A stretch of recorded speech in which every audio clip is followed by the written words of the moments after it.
기도드리시겠습니다. 사랑의 하나님, 지난 한 주도 각자의 자리에서 주님의 소명을 쫓으며 애쓰고 돌아와 함께 모여 예배를 드리게 하시니 감사드립니다. 내 아버지께서 이제까지 일하시니 나도 일한다 라고 하신 것처럼 우리가 우리의 노동 속에서 나를 살리고 이웃을 살리고 세상을 살릴 수 있도록 우리를 도와주소서. 하나님, 가정주일에 우리에게 주신 가정을 돌아봅니다.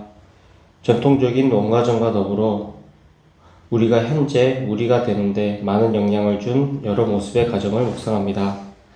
감사함과 사랑, 때로는 안타까움과 아픔 등 여러 가지 마음이 올라오기도 하지만 우선 나를 여기까지 있게 한 이 가정들을 하나님의 시선으로 돌보아 주소서. 아멘.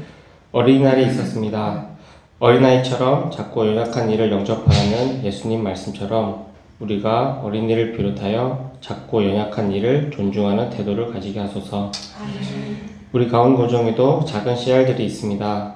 우리가 하나님 사랑으로 잘 양육하게 하시며 이들이 사랑이 넘치는 또 사랑을 나누며 사는 사람으로 잘 자라게 하소서. 어버이날이 있었습니다. 우리가 육적인 그리고 영적인 어버이를 통해 여기까지 왔음을 기억하게 하시고 감사와 사랑으로 함께하게 하소서. 한편 가정의 사랑도 생각할 틈이 없이 생존의 위협 속에 놓인 이들이 있습니다. 끊이지 않는 이 땅의 전쟁이 속히 멈추게 하여 주소서. 그리고 강한 이들의 탐욕과 과시에 의한 횡포가 지속되지 않고 이를 통해 희생되는 사람들이 없도록 하나님 지켜주옵소서. 오늘 말씀 나누시는 목사님과 함께 하셔서 당신의 사랑의 음성을 저에게 가르쳐 주소서. 사랑의 예수님의 이름으로 기도합니다. 아멘.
오늘 우리에게 주시는 하나님의 말씀은 룻기 1장 16절에서 17절까지, 마태복음 1장 1절에서 6절, 15절에서 16절까지의 말씀입니다.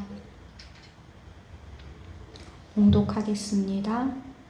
그러자 룻이 대답하였다. 나더러 어머님 곁을 떠나라거나 어머님을 뒤따르지 말고 돌아가라고는 강요하지 마십시오. 어머님이 가시는 곳에 나도 가고 어머님이 머무르시는 곳에 나도 머무르겠습니다. 어머님의 결례가 내 결례이고 어머님의 하나님이 내 하나님입니다. 어머님이 숨을 거두시는 곳에서 나도 죽고 그곳에 나도 묻히겠습니다. 아브라함의 자손이요 다윗의 자손인 예수 그리스도의 계보는 이러하다. 아브라함은 이삭을 낳고 이삭은 야곱을 낳고 야곱은 유다와 그의 형제들을 낳고 유다는 다말에게서 베레스와 세라를 낳고 베레스는 헤스론을 낳고 헤스론은 람을 낳고 람은 아미나답을 낳고 아미나답은 나손을 낳고 나손은 살몬을 낳고 살몬은 라합에게서 보아스를 낳고 보아스는 룻에게서 오벳을 낳고 오벳은 이새를 낳고 이새는 다윗 왕을 낳았다. 엘리웃은 엘르아사를 낳고 엘르아살은 mat단을 낳고 mat단은 야곱을 낳고 야곱은 마리아의 남편 요셉을 낳았다. 마리아에게서 그리스도라고 하는 예수가 태어나셨다. 아멘.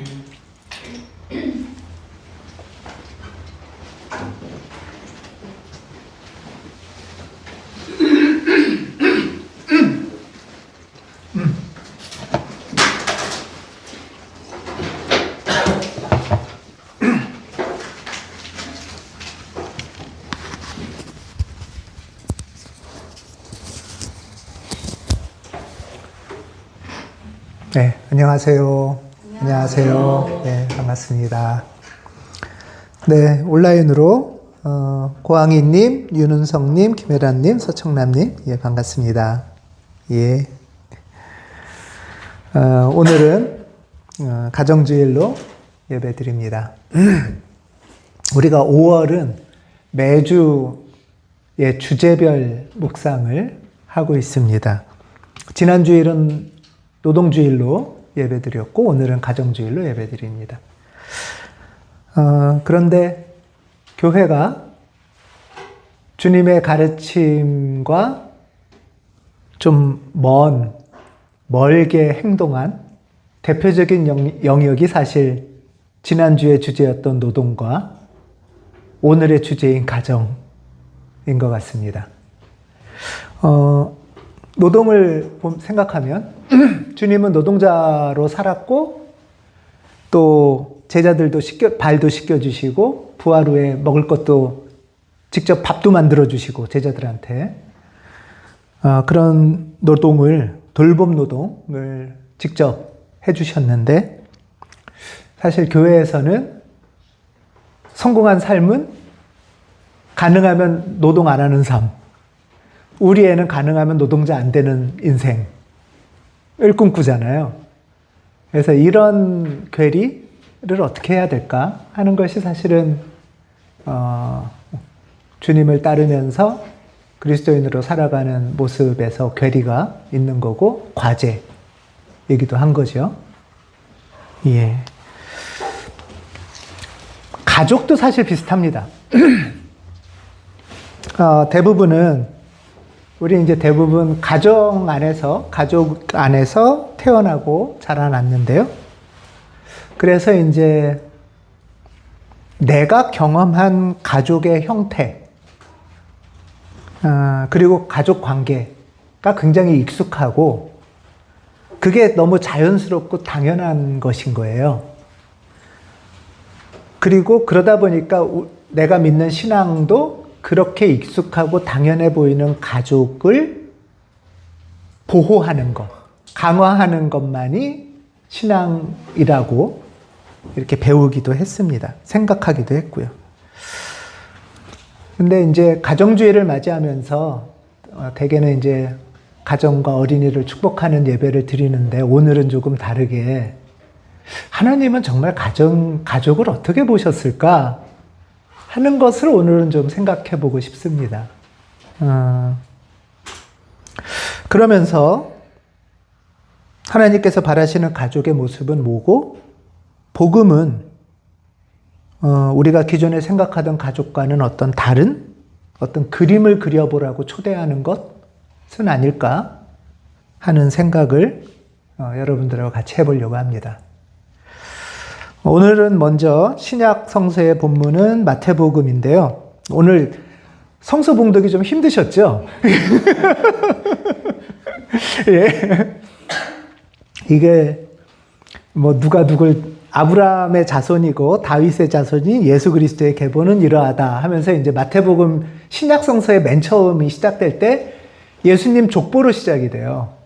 이렇게 예수님의 족보인데요, 이제. 그래서 아브라함부터 해서 쭉 누가 누굴 낳고 또 낳고의 족보인데요, 완전히. 족보가 다 그렇죠. 예. 그렇게 해서 이제 아는 이름들도 꽤 있으시죠? 족보에 보면은 이렇게 족보를 쭉 지나서 보면은 다윗도 있고 거기서 더 나가서 보면은 이제 맏단이 야곱을 낳고 야곱이 요셉을 낳았다. 그러고 나서 그 요셉이 마리아랑 결혼한 거죠. 그래서 마리아는 예수를 낳았다. 이렇게 이제 끝나요. 자, 그런데 마리아는 예수님을 어떻게 잉태했죠? 성령으로 잉태했죠. 그럼 요셉하고 상관이 있어요? 없어요? 혈연적으로? 없죠? 그러니까 맨 마지막에 누가 누굴 낳고 해서 아브라함부터 요셉까지 쫙 한 다음에 예수님은 아무 상관없이 태어났다. 이 소리인 거죠? 어떻게 보면은 족보의 역설입니다.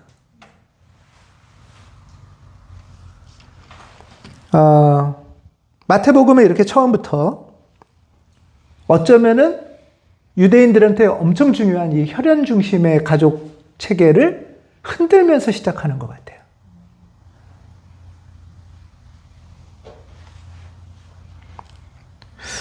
그리고 예수님은 생애에서도 이런 말씀하시는 아주 유명한 말씀을 하시잖아요. 누가 내 어머니이고 누가 나의 형제인가. 여러분 어버이날 때 이런 말씀하면 어떨 것 같으세요? 큰일 나겠죠. 예. 예수님이 마리아 입장이나 부모 입장에서 보면 엄청 불효자인 거예요. 왜 이렇게 질문을 했을까?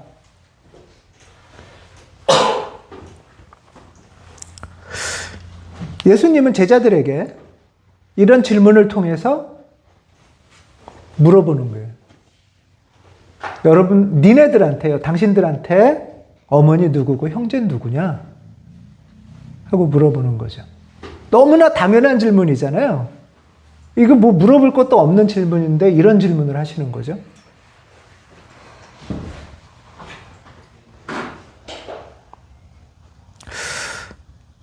예수님은 가족에 대해서 뭐 물어볼 것도 없는, 누가 어머니고 누가 네 가족이냐, 형제 자매냐, 물어볼 필요도 없는 거를 물어보셔서, 여러분 이런 질문을 예수님한테 질문을 받으면 뭐라고 답하실 건가요?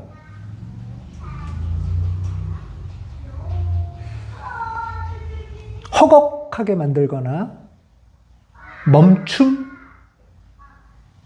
갑자기 망설임? 뭐지? 예수님은 가족에 대해서 이렇게 우리에게 익숙한 생각을 전환시키고 계십니다. 가정주의는 원래 이런 얘기를 하면 안 되잖아요. 전통적으로. 예, 가정주의는, 일반적으로는 가정주의는 이렇게 가정을 지키고, 보호하고, 축복하는 것.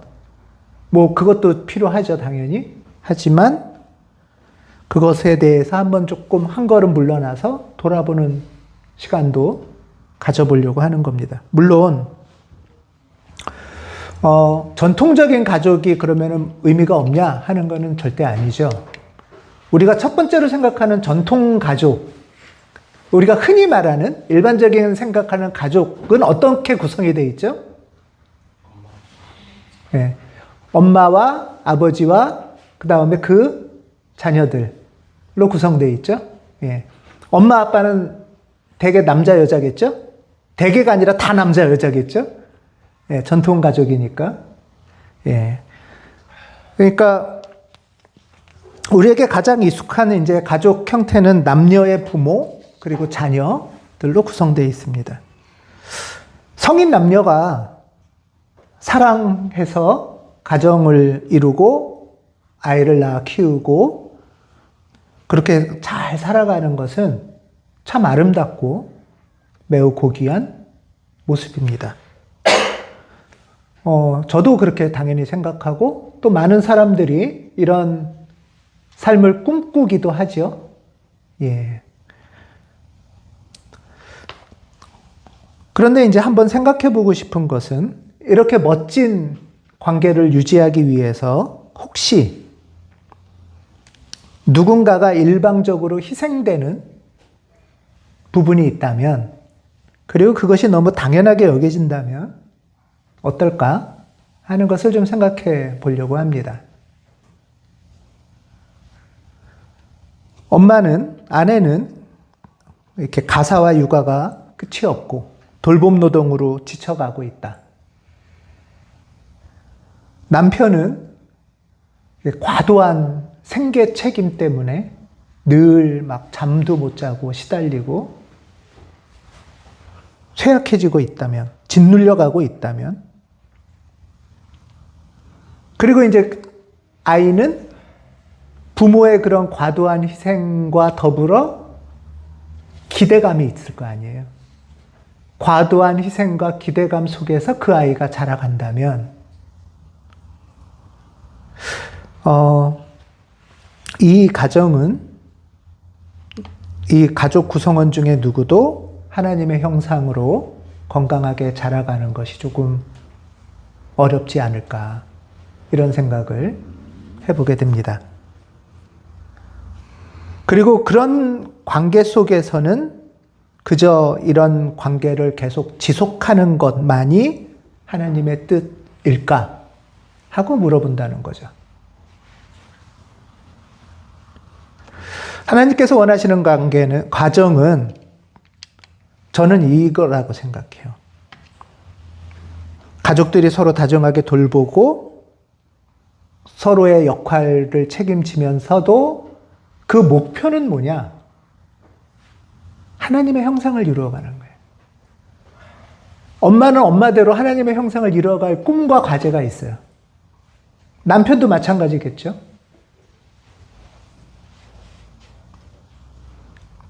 그래서 이 가족들은 어떻게 하면은 내가 하나님의 형상으로 성장해 갈까?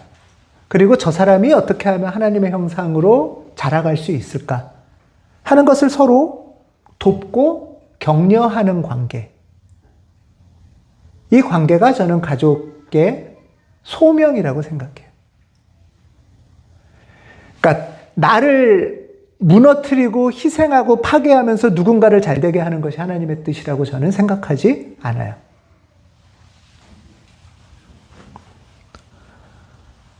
하지만 교회와 사회에서는 무조건적인 희생을 고귀한 모성애, 과도한 책임감을 헌신적인 아버지 상으로 미화할 때가 사실 있습니다. 우리 가정은 어떠할까? 한번 여러분들 생각해 보시기 바랍니다. 서로 다정하게 잘 소통하고 계십니까? 그리고 돌봄의 책임을 서로 건강하게 나누어지고 있습니까? 그리하여 가족 각 사람이 하나님에게 맡겨진 분량만큼 하나님의 형상을 이루어 가도록 서로 격려하고 지지하고 돕고 있습니까?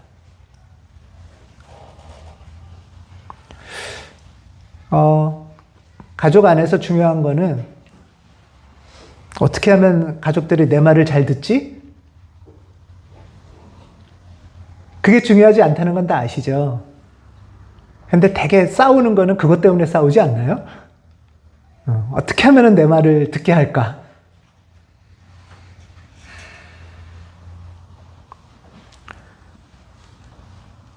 우리 가족 구성원들은 각자가 하나님의 형상으로 맡겨진 분량만큼 자라가는 것, 그 성장을 서로 지지하고 돕는 관계. 그래서 이 가정은 하나님 안에서 아름다운 고귀한 사랑의 공동체를 이루어가는 것.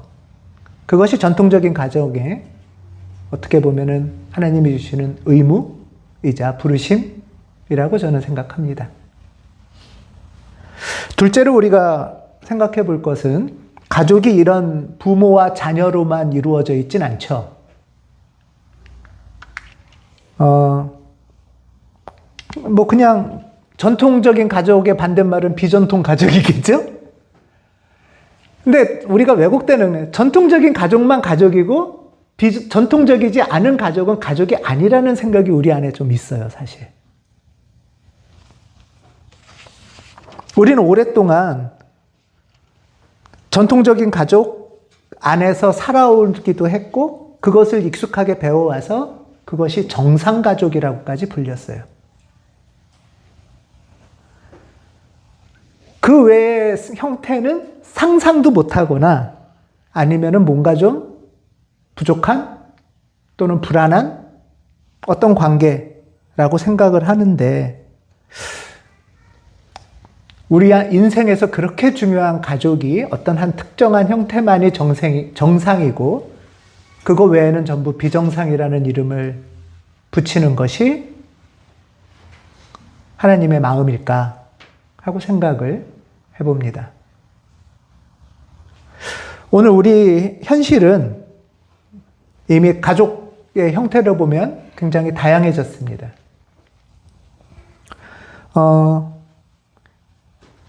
1인 가구가 많은 거는 이제 뭐 너무 상식이 됐죠? 예. 우리 사회에서 가장 흔한 가족 형태가 1인 가구인 것 같아요, 이제는. 전통적 가구 또는 1인 가구인데요. 2024년 기준으로 쳤을 때 전체 가구의 36%, 그러니까 세 집 중에 한 집은 1인 가구래요. 세 집 중에 한 집. 우리 교회도 1인 가구 많으시죠? 예. 타영님도 1인 가구고. 이렇게 1인 가구들이 있으신 거예요.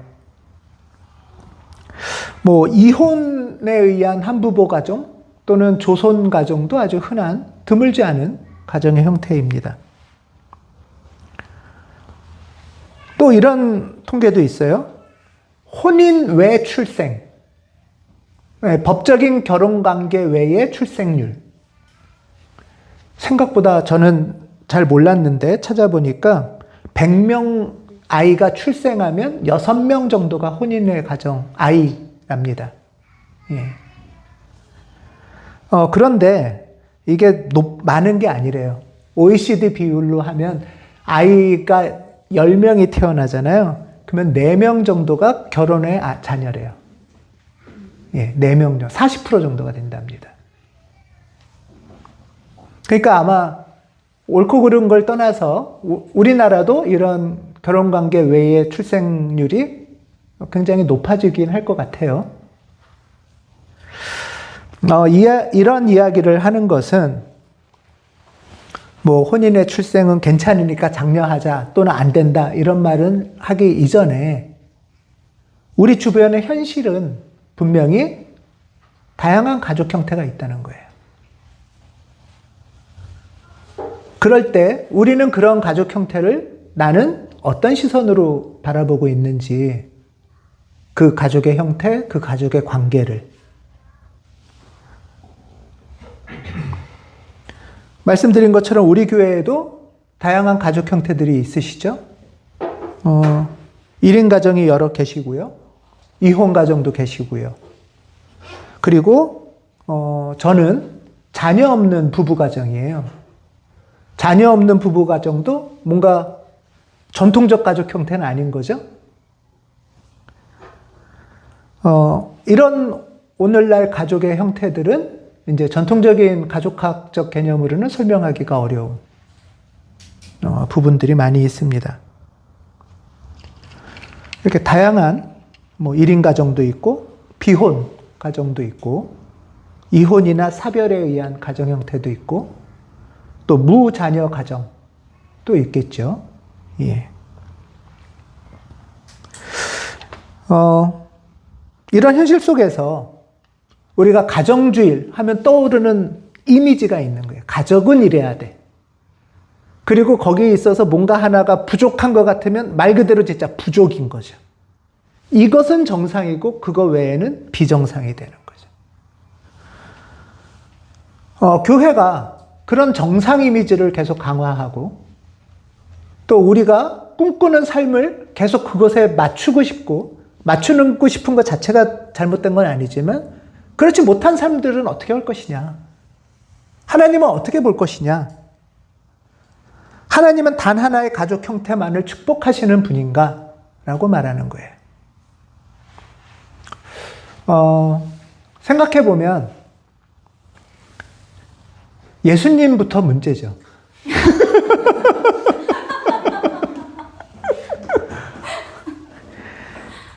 결혼을도 하지 않고 그래서 가정도 이렇게 더군다나 막 떠돌아다니고 당시 유대 사회에서 30 30대 남성이 결혼을 안 하고 미혼으로 살아간다는 것은 굉장히 이질적인 존재일 거라고 합니다. 다른 의미의 퀴어 존재인 거죠. 유대 전통에서는 이 전통적인 가족, 남녀가 결혼해서 자녀를 낳는 그런 가족을 이끌어야만이 사회적 지도자가 될 수 있어요. 왜냐하면 그렇지 못하면 비정상이기 때문에요. 그만큼 결혼과 출산이 중요한 사회에서 예수님은 다른 삶을 사시면서 누가 네 어머니고 누가 네 가족이냐, 형제 자매냐 라고 질문하시는 거죠. 예수님의 삶을 이어받은 건지는 모르겠지만 사도 바울도 비혼 독신으로 살았던 사람이죠. 근데 우리는 종종 이런 말을 듣습니다. 결혼하지 않고 아이를 낳지 않으면 창조 질서를 거스르는 것이다. 그러면 예수님하고 바울은 어떻게 하나요?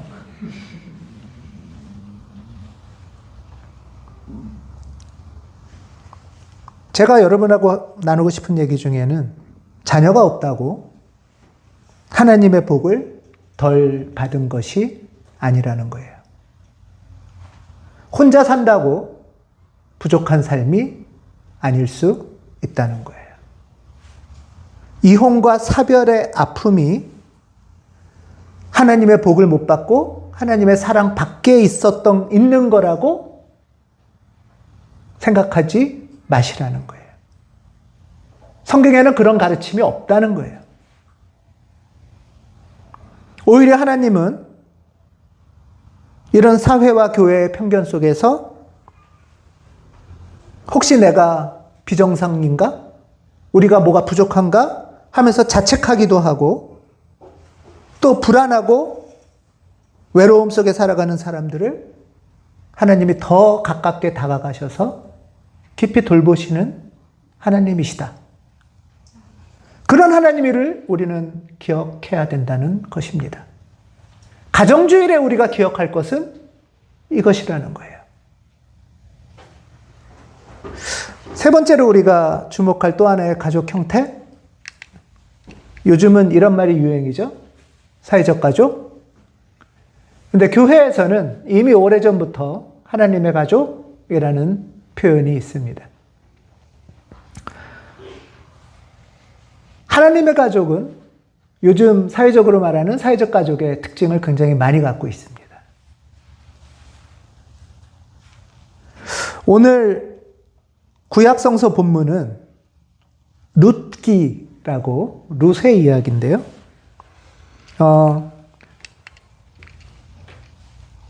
이 며느리예요, 룻이. 그리고 룻의 시어머니가 나오미라는 두 여인이 나옵니다. 룻기에는. 이스라엘에 이제 흉년이 들어서 원래 나오미 가정이 남편하고 아들 둘하고 모압 땅으로 이제 일종의 뭐죠? 피난을 가요. 모압 땅으로 피난을 가서 거기서 아들들이 결혼을 합니다. 아들들이 결혼해서 그 아들 중에 한 아들과 결혼한 며느리가 룻이에요. 이해되시나요? 예. 그런데 모압 땅에서 굉장히 슬픈 일이 생겨요. 나오미의 남편과 아들 둘이 다 죽어요. 그러니까 여성들만 남게 되잖아요. 여성들만 남게 된다는 것은 삶의 기반이 완전히 무너지는 거죠. 이제는 살 길이 없는 거예요. 고대 사회에서 여성은 남성의 보호 아래 살아갑니다. 딸일 때는 아버지 밑에서, 결혼해서는 남편 밑에서, 그다음에 나이 들어서는 아들 밑에서 그렇게 보호를 받으며 살아가요.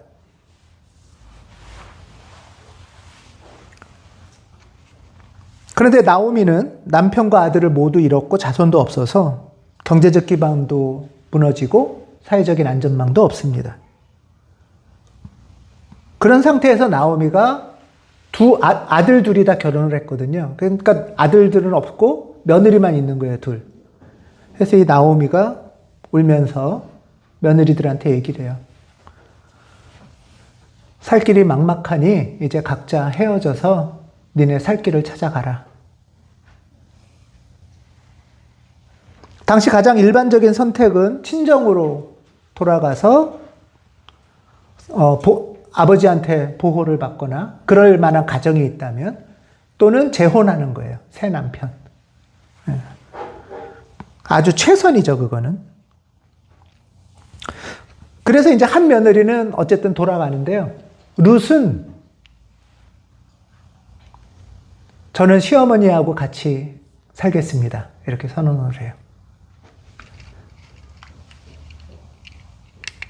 이제 그게 오늘 본문이에요. 나더러 어머니 곁을 떠나라거나 어머니를 뒤따르지 말고 돌아가라고 강요하지 마십시오. 어머니 가시는 곳에 나도 가고 어머님이 머무시는 곳에 나도 머무르겠습니다.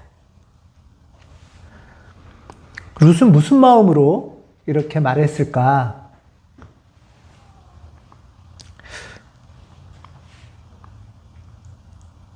이 이야기는 그러나 단지 착한 며느리의 효성 이야기는 아닙니다. 룻은 남편도 시아버지도 없는 상황에서 결국 상황으로 보면 뭐예요? 여인들이 버려진 거예요. 여인들이 버려졌는데 흩어져서 살면 더 살기가 위험하고 막막할 것 같으니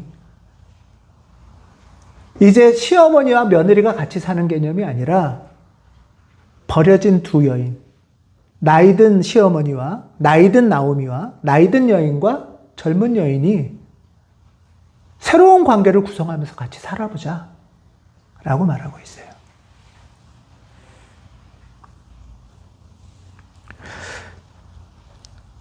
룻은 남성 중심의 보호 체계로 다시 들어가지 말고 위기 속에 놓인 존재들끼리 서로 돌보면서 새로운 가족을 구성해보자 라고 제안하는 거죠.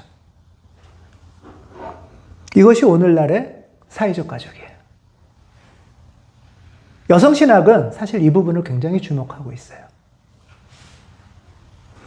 이제 룻과 나오미는 전통적인 혈연 관계가 아니에요. 시어머니 며느리 관계가 아니라 정말 약하지만 서로 의존하고 돌보면서 같이 헤쳐나갈 새로운 동료인 거예요.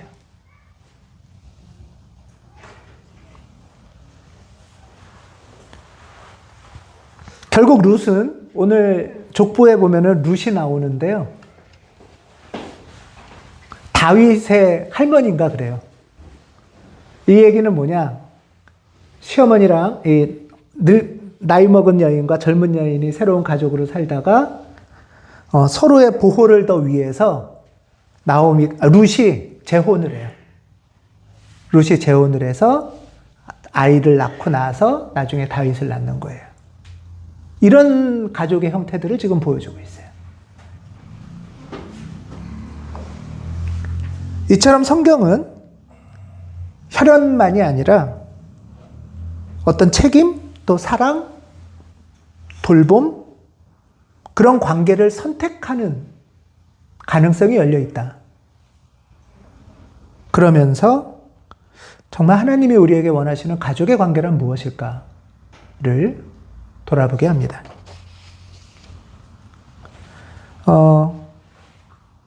저는 여러분에게 지금의 가족 형태를 빨리 버려라 이런 말씀을 드리는 건 아닙니다.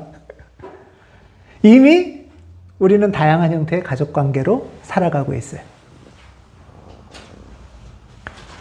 저는 사랑하는 성인 남녀가 결혼하고 자녀를 낳고 서로 애정과 기쁨으로 가정을 잘 꾸려나가기를 권하기도 하고 또 그 가정을 축복합니다. 하지만 동시에 1인 가정, 비혼, 이혼 가정이나 소위 정상적이지 않은 가정이라고 말하는, 그러나 결코 그 모습이 부족하거나 비정상이 아니다 라는 것을 충분히 서로가 이해하기를 바랍니다. 그리고 저는 이 그림을 생각해 보는데요. 남녀 부모와 자녀로 구성된 전통적인 가정도, 또는 1인 한부모 조선 커플 무자녀의 가정도 자신의 가족만으로 온전하고 충만하기는 어렵다는 거예요. 이 가정들이 서로 하나님의 가족 안에 어떻게 연결될 수 있을까 하는 것을, 그러니까 지금의 내 가족 형태를 유지하면서 하나님의 가족과 연결되는 일종의 확대 가족이 되는 길을 상상해 보자는 거예요. 비혈연 가족, 사회적 가족의 대표적인 모습 또는 근원적인 모습이 저는 주님이 우리에게 보여주신 하나님의 가족입니다. 하나님의 가족은 서로 사랑하고 돌보며 책임지는 가운데 목적이 뭐냐? 내가 하나님의 형상을 이루어가는 삶을 사는 거예요. 그리고 저 사람이 하나님의 형상을 이루어가도록 돕는 거예요. 그게 가족의 목표라는 거예요. 이 하나님의 가족 안에서 전통가족은, 하나님의 가족 안에서 전통가족은 더 이상 일방적인 희생이나 책임감으로 유지되는 관계가 아니고, 또 하나님의 가족 안에서 이 1인 가정, 비혼 가정은 역시 불안이나 외로움 또는 자책으로 고통받지 않고 안전한 관계를 경험할 수 있을 것이다 라고 생각됩니다. 저는 우리 교회가, 또 우리 한국 교회들이 하나님의 가족 안에서 사귐과 돌봄의 방식을 더 많이 상상할 수 있었으면 좋겠어요. 그리고 전통적인 가족관계만이 아니어도 같이 삶을 나누고 마음을 나누면서 하나님의 관계를 어떻게 꾸려갈 수 있을까? 시도해보고 실험하는, 새로운 사회적 관계를 형성해 보려는 눈을 열어갔으면 좋겠습니다. 예수님은 누가 내 어머니이고 누가 내 형제들이냐 이렇게 물으시면서 우리의 머릿속에 아주 단단히 고정되어 있던 관습적인 가족이라는 생각을 좀 흔들어 놓으셨어요. 그리고는 공생애를 사시는 마지막 십자가에 돌아가시면서 이런 말씀을 하세요. 어머니, 이 사람이 어머니 아들입니다. 마리아가 여기 있고 예수는 십자가에 달려 있는데 마리아에게 어머니, 내가 아니고요. 이제 이 사람이 당신의 아들입니다. 라고 얘기를 해요. 그리고 이 사람에게 자, 이제 이분이 네 어머니다. 이렇게 얘기를 해요. 그리고 그때부터 이 제자는 마리아를 자기 집으로 모셨다. 라고 성경에서 말씀하세요. 예수께서는 십자가 마지막 생을 다하시면서 온전히 새로운 가족을 이루어주고 생을 마치십니다.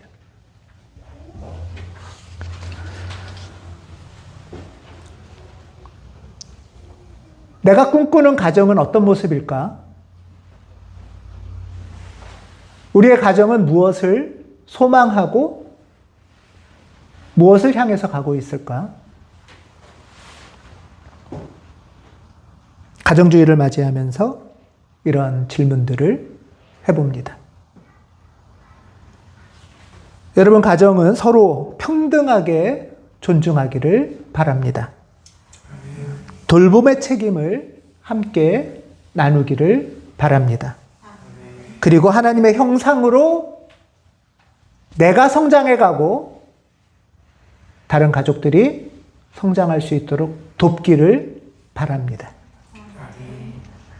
그때 우리 가정은 단지 유지되는 관계를 넘어서 하나님의 사랑과 은혜가 살아 움직이는 복음의 집이 될 것입니다. 우리 가족이 곧 하나님의 가족으로 변화될 것입니다. 기도하겠습니다.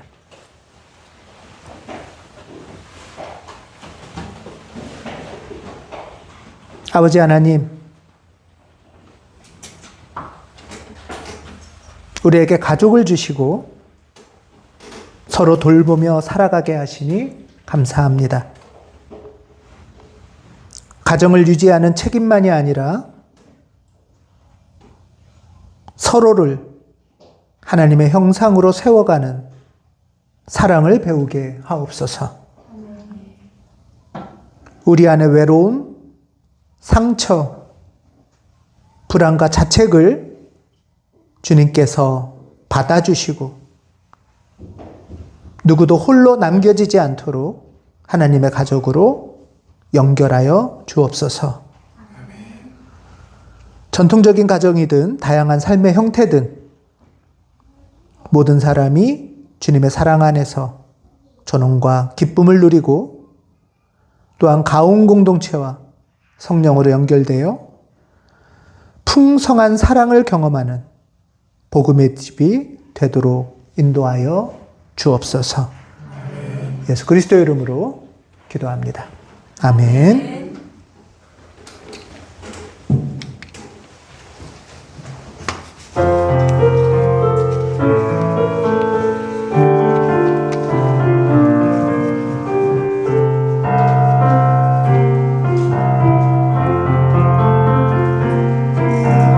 이 말씀 따라 사는 동안 주 영상 담게 하시고 이 말씀 따라 사는 동안 주님 나라 이루소서.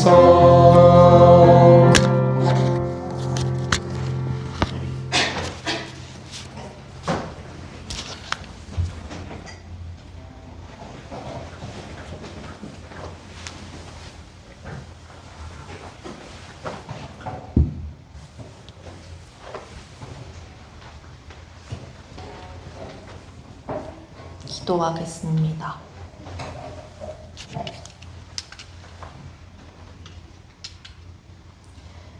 주님, 우리가 가정의 달을 맞아 가정주일로 예배를 드립니다. 우리 가정 안의 관계들을 되돌아봅니다. 각 가정 안에서 서로가 하나님의 형상을 닮아가도록 각자 안에 있는 하나님의 빛이 잘 드러날 수 있도록 지지하고 있는지 되돌아봅니다. 우리는 종종 나와 가장 가까운 사람을 나로 인식해서 통제하고 싶어 하기도 합니다. 그 통제하려는 마음 안에 혹여 깊이 연결되고 싶은 욕구가 있다면 그 마음을 충분히 안아주세요. 아멘. 그러나 그것이 이해받을 만한 욕구라고 해서 내 마음대로 하도록 하지 마시고 오히려 서로를 위해 기도할 수 있게 해주세요. 아멘. 각자의 삶에 함께 하시는 하나님을 깊이 신뢰할 수 있게 해주세요. 우리 가온교회 안에 비전통 가정인 사람들이 있습니다. 우리가 스스로를 미완성이나 실패로 보지 않게 해주세요. 변명해야 할 것 같은 마음에서 벗어나게 해주세요. 아멘. 하나님께서 그 가정과 함께 하심을 깊이 신뢰할 수 있게 해주세요. 우리가 우리의 노동의 결실을 가온이라는 하나님의 가족을 위해 우리의 이웃을 위해 내어놓습니다. 인류는 하나 되게 지음받은 한 가족이라는 찬송가 구절을 기억합니다. 서로의 아픔과 괴로움을 외면하지 않겠습니다. 혼자서만 잘 살도록 궁리하지 않겠습니다. 나의 성취가 모두의 성취가 되는 방법을 고민하겠습니다. 아멘. 이 과정을 걸어갈 때 주님께서 지혜와 용기를 허락해 주세요. 아멘. 예수님 이름으로 기도드립니다. 아멘.